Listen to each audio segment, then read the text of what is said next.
అన్న చెప్పాడు ఒక మంచి ఫ్రెండ్ ఉండాలంట, ఏడ్చుకోవటానికి, నవ్వుకోవటానికి, తిట్టుకోవటానికి, కొట్లాడుకోవటానికి అని చెప్పి ఒక పురుషుని పట్టుకుంటే మాత్రం మీ జీవితం దుంపనాశనం. మీరు కూడా అంతే. స్త్రీని పట్టుకున్నారా మీ జీవితం దుంపనాశనం. ఎందుకు అవుతుందో చెప్తాను. ఎందుకు అంటే మిమ్మల్ని దేవుడు ఎలా నిర్మించాడో వారికి, మీకు, అలాగే మిమ్మల్ని దేవుడు ఎలా నిర్మించాడో మీకు మధ్యలో తేడా ఉంది. మీ మనసులో ఉన్న భావనలు వేరు, మీ మనసులో ఉన్న భావనలు వేరు. మీరు ఏ విధంగా ప్రపంచాన్ని చూస్తారు, మీరు ఏ విధంగా ప్రపంచాన్ని చూస్తారు, వాటి మధ్యలో వ్యత్యాసం ఉంది. ఆ రెండు కలవటానికి కేవలం భార్యాభర్తలు అయిన వాళ్ళు 30 సంవత్సరాలు కలిసి బ్రతికిన వాళ్ళకే అర్థం కావట్లేదు. ఇంకా మీరు ఇప్పుడు వచ్చి నేను చేస్తానంటే ఏం చేయలేదు. సో అబ్బాయిలైతే అబ్బాయిల్ని, అమ్మాయిలైతే అబ్బాయిల్ని ఫ్రెండ్స్గా కలిగి ఉండండి.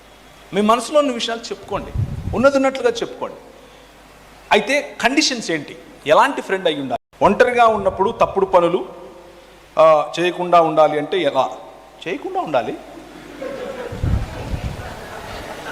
ఇదేంటి? ఎలా చేయకుండా ఉంటే చాలు. ఓకే, మీకు ఒంటరిగా ఉన్నప్పుడు బలహీనత అనిపిస్తోంది అని అంటే మీరు ఒంటరిగా ఉండే సమయాన్ని తగ్గించండి. ఈజీ కదా. ఉదాహరణకు మీ ఇల్లుంది, మీ ఇంట్లో మీ రూముకు గడియ పెట్టకండి, గడియ తీసేయండి. సో ప్రైవసీ, తలుపేస్తే ప్రైవసీ ఉంటుంది, గడియ పెడితే సీక్రసీ వస్తుంది. సీక్రసీకి ప్రైవసీకి తేడా ఏంటి? ప్రైవసీ అంటే నువ్వు నీ ఏకాంతంలో నువ్వు చేసుకోవాల్సిన పనులకు నీకు సమయం ఉండాలి. సీక్రసీ అంటే ఎవరూ చూడకుండా, ఎవరూ నిన్ను గమనించకుండా నువ్వు చేసుకునేటివి. అలాంటివి నువ్వు తగ్గించాలి అని అంటే గడి తీసేయండి అంతే. చిన్న పనులు ఉపయోగపడతాయి. మీరు ఒంటరిగా ఉన్నప్పుడు ఒకవేళ మీరు చాటింగ్ అనే దానికి పడి మీ బాయ్ ఫ్రెండో, గర్ల్ ఫ్రెండో, ఇంకా బాయ్ ఫ్రెండ్ అవ్వలేదు కానీ జస్ట్ ఫ్రెండో, ఇంకా గర్ల్ ఫ్రెండ్ కూడా అవ్వలేదు జస్ట్ ఫ్రెండో చాట్ చేస్తున్నారు అనుకోండి, అది మీరు ఒంటరిగా ఉండకుండా నట్టింట్లో కూర్చొని చేయండి.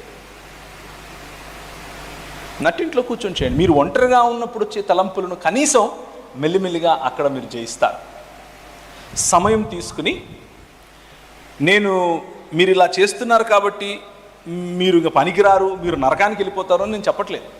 నేను ఏం చెప్తున్నాను అని అంటే మీరు వాటిని జయించవచ్చు అని చెప్తున్నాను. మీరు జయించగలరు వాటిని. All you need to do is just follow in some discipline. 2 గంటలు ఒంటరిగా ఉండాలనుకున్న మీరు మెల్లిమెల్లిగా టైం తగ్గించి 5 నిమిషాల వరకు కేటాయించండి.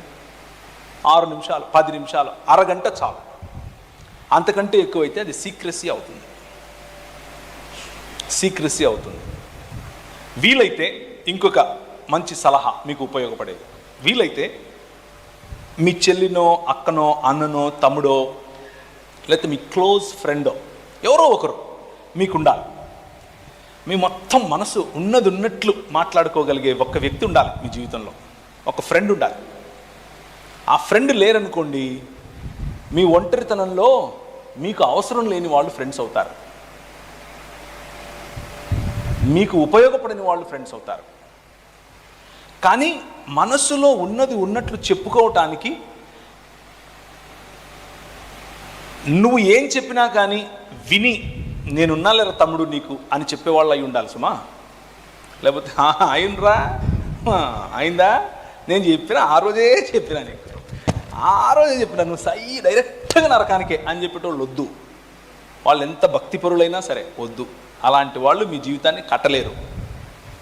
సలహాలు ఇస్తూనే మీ బలహీనతలను అర్థం చేసుకుంటూ మీతో పాటు నడిచే ఒక్క ఫ్రెండ్ను మీరు పట్టుకోండి, మీ జీవితానికి మంచిది. బాలికలనే ఫ్రెండ్స్గా చేసుకోండి. ఇలాంటి విషయాల్లో పురుషులు లేకపోతే బాలలనే చేసుకోండి.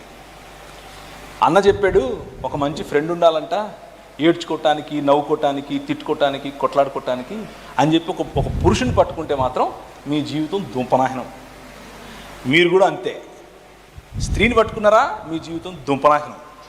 ఎందుకు అవుతుందో చెప్తాను. ఎందుకు అంటే మిమ్మల్ని దేవుడు ఎలా నిర్మించాడో వారికి, మీకు, అలాగే మిమ్మల్ని దేవుడు ఎలా నిర్మించాడో మీకు మధ్యలో తేడా ఉంది. మీ మనసులో ఉన్న భావనలు వేరు, మీ మనసులో ఉన్న భావనలు వేరు. మీరు ఏ విధంగా ప్రపంచాన్ని చూస్తారు, మీరు ఏ విధంగా ప్రపంచాన్ని చూస్తారు, వాటి మధ్యలో వ్యత్యాసం ఉంది. ఆ రెండూ కలవటానికి కేవలం భార్యాభర్తలు అయిన వాళ్ళు 30 సంవత్సరాలు కలిసి బ్రతికిన వాళ్ళకే అర్థం కావట్లేదు. ఇంకా మీరు ఇప్పుడు వచ్చి నేను చేసేస్తానంటే ఏం చేయలేదు. సో అబ్బాయిలైతే అబ్బాయిల్ని, అమ్మాయిలైతే అబ్బాయిల్ని ఫ్రెండ్స్గా కలిగి ఉండండి. మీ మనసులో ఉన్న విషయాలు చెప్పుకోండి, ఉన్నట్లుగా చెప్పుకోండి.